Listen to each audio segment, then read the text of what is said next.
அனைவருக்கும் வணக்கம். நான் ஜோதிடர் தமிழரசன் பேசுகிறேன். இந்த சேனல் ஃபஸ்ட் டைம் பார்க்குறவங்களா இருந்தீங்கன்னா சப்ஸ்கிரைப் பண்ணிக்கோங்க, பெல் பட்டனை கிளிக் பண்ணிக்கோங்க, ஆளுங்கிற ஆப்ஷன் இருக்கும், அதையும் செலக்ட் பண்ணிக்கோங்க. அப்போ தான் நாங்கள் போடுற பதிவுகள் எல்லாமே உங்களை வந்து சேரும். இன்றைக்கி நம்ம இந்த வீடியோவில் பார்க்க போகிற தலைப்பு ராகு கேது பயிற்சி பற்றி பார்க்க போகிறோம். ராகு கேது பயிற்சி 2025 கும்பராசி. கும்பராசி நேயர்களுக்கு எப்படி இருக்குன்னு பார்ப்போம். கும்பராசிக்கு வந்து ராகு பாருங்கள், உங்கள் ராசிக்கு 2ஆம் இடத்துல இருக்கார். மீனராசியில் கேது வந்து உங்கள் ராசிக்கு 8ஆம் இடத்துல இருக்கார். கன்னி ராசியில் இருக்காங்க. வர்ற மே மாதம் 18ஆம் தேதி ஞாயிற்றுக்கிழமை இரவு 7:38 வந்து பார்த்திங்கன்னா ராகு கேது பயிற்சி நடக்கும். 12ஆம் இடத்துல உங்கள் ராசிக்கு 2ஆம் இடத்துல இருக்க ராகு உங்கள் ஜென்ம ராசிக்கே வந்துடுவார். உங்கள் ராசிக்கு வந்து 8ஆம் இடத்துல இருக்க கேது உங்கள் ராசிக்கு 7ஆம் இடத்துக்கு வந்துடுவார். இது நல்ல ராகு கேது பயிற்சியான்னு கேட்டிங்கன்னா இது நல்ல ராகு கேது பயிற்சி கிடையாது தான். ஏன்னா ஏற்கனவே கும்பராசிக்காரங்களுக்கு 7.5 சனி ஒரு பக்கம் போயிட்டுருக்கு. பாத சனியில் இருக்கீங்க. இப்போது 7.5 சனி போட்டு உங்களை ஒரு வழி பண்ணிகிட்டு இருக்குங்க. கிட்டத்தட்ட 5 வருஷம் பக்கம். 5 வருஷமாக கும்பராசினியர்களோட வாழ்க்கையே ஒரு கேள்விக்குறியாக தான் இருக்குது. ஒரு முன்னேற்றம் இல்லை, வளர்ச்சி இல்லை, செலவு மேலே செலவாக போயிட்டுருக்கோம். ஒரு சில பேர் தான், மேக்ஸிமம் பாருங்கள் 95% 97% பாதிப்பில் தான். ஒரு 3% 5% பேர் தான் தப்பிச்சிருக்கீங்க. என்ன காரணம்னா அவங்க ஜாதகத்தில் நல்ல தசாபுத்தி நடந்து ஜாதகத்தில் சனி நல்லா இருந்து மனோகாரகன் சந்திரன் நல்லா இருந்தால் அவங்க மைண்ட் எந்த ஒரு டிஸ்டர்ப் இருக்காது, உடம்பு எந்த பிரச்சனையும் கொடுக்காது, சனி எந்த ஒரு பாதிப்பு கொடுக்காம இருந்திருக்கும். நல்ல தசாபுத்தி இருந்தால் அவங்க லைஃப் ஸ்மூத்தாக போயிருக்கும். இப்போ அவங்க ஜாதகத்தில் வந்து கிரகங்கள் சரியில்லாமல் இருக்கிறவங்களுக்கு தான் பிரச்சனை அதிகமாக போயிட்டுருக்கு. மேக்ஸிமம் 95% தான். 95% பேர் தான் அங்கே பாதிப்பில் இருக்கீங்க. ஒரு 5% பேர் தாங்க தப்பிச்சிருக்கீங்க. அதுதான் உண்மை. இப்போ இந்த ராகு கேது பயிற்சி உங்களுக்கு எப்படி இருக்குன்னு பார்த்தீங்கன்னா, ராசியில் வர்ற ராகு வந்து பார்த்திங்கன்னா தேவையில்லாத அப்படி பிரம்மாண்டமான ஒரு விஷயத்தெல்லாம் ஏற்படுத்தி கொடுக்கும். ஏன்னா பொதுவாகவே ராகு வந்து பார்த்திங்கன்னா இருக்கிற இடத்த பெருசுப்படுத்தும். கேது இருக்கிற இடத்த தடைப்பணும், அப்படியே சுருக்கி வைக்கிறது தான் கேதுவோட வேலை. ஏன்னா நிழல் கிரகம், சாயா கிரகம், எப்பவுமே ராகு கேது வந்து பார்த்திங்கன்னா ஆன்டி கிளாக் வைஸ் ரிவர்ஸாக பின்னோக்கி நகரக்கூடிய கிரகங்கள் தான் ராகு கேது. சர்ப்ப கிரகம் சொல்லுவாங்க, பாம்பினுடைய தலை, அது உங்கள் ராசியில் உங்கள் உடம்பு மேலேயே வரப்போகுது. கேது பாம்பினுடைய உடல் பகுதி, வால் பகுதி 7ஆம் இடத்துக்கு வரப்போகுது, சிம்ம ராசிக்கு வரப்போகுது. அப்போ என்ன நடக்கும்? ராசியில் இருக்கிற ராகு என்ன பண்ணுவார்னா பிரம்மாண்டமான ஆசையை உங்களுக்கு தூண்ட வைப்பார். அது அப்படி இருக்கணும், இப்படி இருக்கணும். ஏன்னா மைண்டு வந்து உங்கள் பேச்சு கேட்காது, உங்கள் கண்ட்ரோலில் இருக்காது. ஆசையில் எக்கச்சக்கமாக வரும். யார்கிட்ட போய் ஏமாந்துடாதீங்க, மாட்டிக்காதீங்க. இந்த டைமில் தான் நண்பர்களோட பழக்க வழக்கங்களாக வரும். தேவையில்லாத விஷயங்கள்லாம் போய் அகலக்கால் வச்சு போய் மாட்டி ஏமாறுற மாதிரியெல்லாம் வருங்க. கவனமாக இருங்க. ராசிக்கு வரக்கூடிய ராகு நல்ல ராகு கிடையாது. அது குரு பார்க்கறனால எப்படி சமாளிச்சுக்குவீங்க, தப்பிச்சுக்குவீங்க. பிரச்சனை வரும் தான், இல்லைன்னு சொல்ல வரல. ஆனால் அது சமாளிக்கக்கூடிய கெப்பாசிட்டி வரும் உங்களுக்கு. அதனால் யாரையும் நம்ப வேண்டாம். பிரம்மாண்டமான ஆசை வார்த்தை காமிச்சு சில இதெல்லாம் தூண்ட வைப்பாங்க. போய் மாட்டிக்க வேண்டாம். நீங்கள் தேவையில்லாத விஷயங்களாக போய் மாட்டிக்க வேண்டாம், சரிங்களா? பண விஷயத்தில் கவனமாக இருக்கணும். ஃபேமிலி விஷயத்தில் ரொம்ப ரொம்ப ரொம்ப கேர்ஃபுல்லாக இருங்க. ஏன்னா ராசிக்கு 2ல் சனி இருக்கார். என்ன பண்ணுவார் சனி? தேவையில்லாத வார்த்தைகளை விட்டு நல்லா பேசிகிட்டு இருப்பீங்க, திடீர்னு உங்கள் வார்த்தை வந்து அடுத்தவங்களை புண்பட வைக்கும். நீங்கள் நல்லா தான் பேசுவீங்க, அடுத்தவங்களுக்கு புரிஞ்சுக்கிறது வேறு மாதிரி புரிஞ்சுக்குவாங்க. பண விஷயத்தில் கவனமாக இருக்கணும், குடும்ப விஷயத்தில் கவனமாக இருக்கணும். இது கண்டிப்பாக, ஏன்னா ஏற்கனவே உங்களுக்கு பண விஷயத்தில் குடும்ப விஷயத்தில் தானே கும்பராசிக்காரங்க மன உளைச்சலில் இருக்கீங்க. இப்போ ராசிக்கு வரக்கூடிய ராகு பிரம்மாண்டத்தை கொடுத்து ஆசை வார்த்தையை காமிக்க வைக்கிறதெல்லாம் இந்த எல்லா வேலையும் பண்ணுவார் ராகு. கேர்ஃபுல்லாக இருக்கணும்.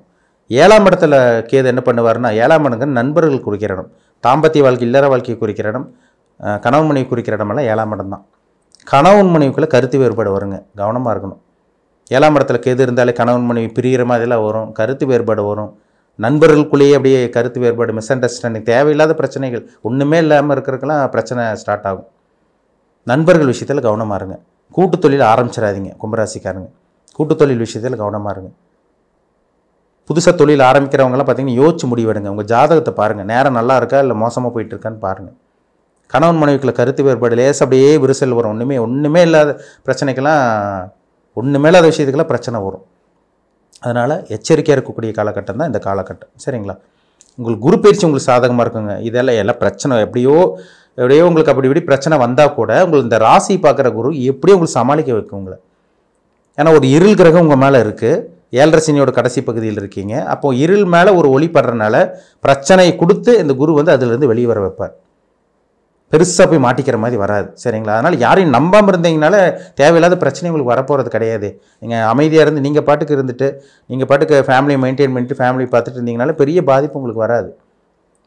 ஏன்னா ராசி வந்து குரு பார்க்குறதுனால இருக்கிற மன உளைச்சலெல்லாம் கொஞ்சம் கொஞ்சமாக கம்மியாகக்கூடிய காலகட்டம் தான் இந்த மே மாதத்துலேருந்து உங்களுக்கு நடக்கும். ஏன்னா இப்போ வரைக்கும் கும்பராசிக்காரங்க கஷ்டத்தில் தான் இருக்கீங்க. நீங்கள் என்ன பண்ணுறீங்க, ஏது பண்ணுறீங்க, நீங்களும் ஒரு இருட்டுக்குள்ளே இருக்கீங்க. உங்களை போட்டு ஏதோ அழுத்திட்டு இருக்குது, மன உளைச்சல் உங்களுக்கு, பணம் இல்லை கையில், பணம் கிடையாது, வேலை கிடையாது, தொழில் இல்லை, தொழிலில் முன்னேற்றம் இல்லை, வளர்ச்சி இல்லை, உங்கள் திறமை வந்து வெளிவர முடியாமல் இருக்குது. டேலண்ட் இருக்கவங்கெல்லாம் பார்த்தீங்கன்னா ஒன்றுமே சாதிக்க முடியாமல் தானே போயிட்டுருக்கு உங்கள் வாழ்க்கை இப்போது. அதனால் பொறுமையாக இருங்க, அவசரப்பட வேண்டாம், உங்கள் வாழ்க்கை மாறப்போகுது. இப்போ இந்த குரு பயிற்சி வந்து பார்த்திங்கன்னா உங்களுக்கு நிச்சயமாக உங்களுக்கு ஒரு சாதகமான அமைப்பு தான். பிரச்சனை கொடுத்து அந்த பிரச்சனையிலேருந்து வெளியே வர்றது, தப்பிக்கிறது எல்லாமே இந்த குரு மூலமாக உங்களுக்கு நிச்சயமாக நடக்கும். அதனால் அவசரப்பட்டு தொழில் ஆரம்பிக்கிறது, வேலையை மாற்றுறது, இந்த மாதிரி விஷயங்களை பண்ணிட வேண்டாம். உங்கள் சுய ஜாதகத்தில் நல்ல தசாபுத்தி போயிட்டுருக்கான்னு பாருங்கள், அது ரொம்ப ரொம்ப ரொம்ப முக்கியம். இப்போ உங்கள் ராசி கும்பத்தில் வந்து ராகு இருக்கா, உங்கள் ஜாதகத்தில் அங்கே ஏதாவது கிரகம் இருக்கான்னு பார்க்கணும். சரிங்களா, ரொம்ப முக்கியம். இப்போ சந்திரன் கும்பராசின்னு கன்ஃபார்ம் ஆயிடுச்சு. இப்போ உங்கள் கும்பராசியிலே ராகு வர்றாரு. அம்மாவோட உடல் ஆரோக்கியத்தில் பாதிப்பு வரும். அம்மாவோட உடல் ஆரோக்கியத்தில் பாதிப்பு, மூத்த சகோதரியோட ஹெல்த் பிரச்சனை, அவங்களுக்கு ஏதோ ஒரு பிரச்சனை, இந்த மாதிரி விஷயங்கள்லாம் வரும். பெண்கள் விஷயத்திலலாம் கொஞ்சம் கேர்ஃபுல்லாக தான் இருக்கணும் கும்பராசிக்காரங்க. சிம்ம ராசியில் வந்து பார்த்திங்கன்னா இப்போ கேது இருக்கிறனால உங்கள் ஜாதகத்தில் சிம்மத்தில் ஏதாவது கிரகம் இருக்கான்னு பாருங்கள். சூரியன் இருக்கா, சூரியனோ இல்லை மற்ற கிரகமெல்லாம் இருந்துச்சுன்னா தந்தைக்கு பிரச்சனை வரும். இப்போ வந்து சுக்கிரன் கேது இருந்தால் மனைவிக்கு பிரச்சனை, கருக்குழாய் அடைப்பு, சுக்கிரன் ராகு இருந்தால் கர்ப்பப்பை பிரச்சனை, இந்த மாதிரி விஷயங்கள்லாம் வரும். செவ்வாய் ராகு சேர்ந்துச்சுன்னா ஆக்சிடென்ட் ஆகும். இப்போ கும்பத்தில் செவ்வாய் இருக்கவங்களாம் கவனமாக இருக்கணும். சிம்மத்தில் செவ்வாய் இருக்கவங்களாம் பார்த்திங்கன்னா பைல் சம்மந்தமான பாதிப்பு, ரத்த பிரச்சனை, ஹீமோகுளோபின் பிரச்சனை, இந்த மாதிரி விஷயங்கள்லாம் வருங்க. கேர்ஃபுல்லாக இருக்கணும் நீங்கள். ரத்த சம்மந்தமான பாதிப்பு, ரத்த சோகையெல்லாம் வரும். என்ன கிரகத்தோடு என்ன கிரகம் சேருதோ அதோட காம்பினேஷன் வச்சு தான் நம்ம துல்லியமாக சொல்ல முடியும். ஜனன ஜாதகத்தில் உங்களுக்கு கும்ப ராசியில் ஏதோ கிரகம் இருக்கா, சிம்ம ராசியில் ஏதோ கிரகம் இருக்கான்னு பாருங்கள், ரொம்ப முக்கியம். இப்போ வந்து சனி வந்து சிம்ம ராசியில் இருக்கவங்களுக்குலாம் தொழில் முடக்கம் ஏற்படும். அப்படியே கொஞ்சம் தொழில் அப்படியே கொஞ்சம் டவுன் ஆகும். கும்பராசியில் சனி இருக்கிறவங்களுக்குலாம் பார்த்திங்கன்னா அவங்களுக்கு தொழிலில் ஒரு பெருசாக விருத்தி அடையாமல் கொஞ்சம் பிரச்சனையில் போய் மாட்டி அதுக்கப்புறம் கொஞ்சம் வெளியே வர மாதிரிலாம் வருவீங்க. அதனால் சனி ராகு காம்பினேஷன், சனி கேது காம்பினேஷன் இருக்கான்னு பாருங்கள். ஜனன ஜாதகத்தில் இருக்கா, இல்லை இப்போ கோச்சாரத்தில் கும்பத்துலேயும் சிம்மத்தில் ஏதாவது கிரகங்கள் கோச்சாரத்தில் வரக்கூடிய ராகு கேது பயிற்சி வந்து பார்த்திங்கன்னா உங்கள் ஜனன ஜாதகத்திலோட காம்பினேஷனில் ஏதாவது லிங்க் ஆகுதா, இதெல்லாம் பார்த்து தெளிவாக தெரிஞ்சுக்கோங்க. இதுதாங்க ரொம்ப முக்கியம். இதுபடி தான் உங்கள் ராகு கேது பயிற்சி போகும். ஆனால் ஜென்ரலாக இந்த ராகு கேது பயிற்சி பெரிய ஒரு யோகமான பயிற்சி கண்டிப்பாக கும்பராசிக்காரங்களுக்கு கிடையாது. பிரச்சனை இருக்கும், கண்டிப்பாக பிரச்சனை இருக்கும். அதுலேருந்து சமாளித்து ஒரு மைண்டு குழப்பத்தை கொடுத்து அதுக்கப்புறம் குழப்பத்திலேருந்து வெளிவர மாதிரி தான் எல்லா கும்பராசிக்காரங்களுக்கு அமையும். ஏன்னா கும்பராசிக்காரங்களே கஷ்டம் கஷ்டம் கஷ்டம், பணப்பிரச்சனை, தொழிலில் பிரச்சனை, வேலையில் பிரச்சனை, மனசில் நிம்மதி இல்லாமல், மன உளைச்சலோட, ஸ்ட்ரெஸ்ஃபுல்லோட, நிம்மதி இல்லாமல், டிப்ரெஷனோடு தான் வாழ்ந்துட்டுருக்கீங்க. இது எல்லாமே கம்மியாகணுன்னா, இதாகணுன்னா மெடிடேஷன் பண்ணுங்கள், தியானம், யோகா, அதெல்லாம் லெவலில் போயிருங்க. அதேமாதிரி வந்து பார்த்திங்கன்னா ஆன்மீக வழிபாடு, இறை வழிபாடு, தானம் தர்மம் பண்ணுறது, அடுத்தவங்களுக்கு உதவி செய்கிறது, இந்த மாதிரி விஷயங்களை போனீங்கன்னா அப்படியே உங்கள் மனசு அப்படியே லேசாகிறத உங்களால் கண்டிப்பாக பார்க்க முடியும். ஒரு மன நிம்மதி கிடைக்கும் கண்டிப்பாக. இந்த ராசி பார்க்குற குரு வந்து பார்த்திங்கன்னா நிச்சயமாக ஆன்மீக உணர்வு, ஆன்மீக சிந்தனை கண்டிப்பாக இந்த டைமில் கொடுப்பார். பொதுவாக கும்பராசிக்காரங்க ஆன்மீகவாதி தான், அதில் சந்தேகமே கிடையாது. இப்போ குரு பார்க்குறதுனால மைண்ட் ஒரு ரிலாக்ஸ் கிடைக்கும். சரிங்களா, பிரச்சனை வருங்க, ஆனால் அந்த பிரச்சனையிலேருந்து எப்படி தப்பிச்சுக்குவீங்க, பயப்படாதீங்க. உங்கள் ஜனன ஜாதகத்தில் நடக்கக்கூடிய தசாபுத்தி, உங்கள் வயசு என்னென்னு பாருங்கள்.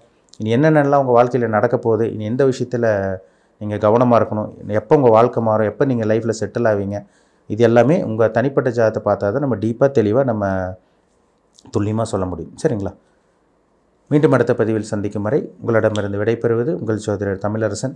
இந்த சேனல் பிடிச்சிருந்தால் உங்கள் நண்பர் உறவினருக்கு ஷேர் பண்ணுங்கள், லைக் பண்ணுங்கள், சப்ஸ்கிரைப் பண்ணுங்கள், பெல் பட்டனை கிளிக் பண்ணிக்கோங்க. ஆளுங்கிற ஆப்ஷன் இருக்கும், அதையும் செலக்ட் பண்ணிக்கோங்க. அப்போ தான் நாங்கள் போடுற பதிவுகள் எல்லாமே உங்களை வந்து சேரும். நன்றி, வணக்கம்.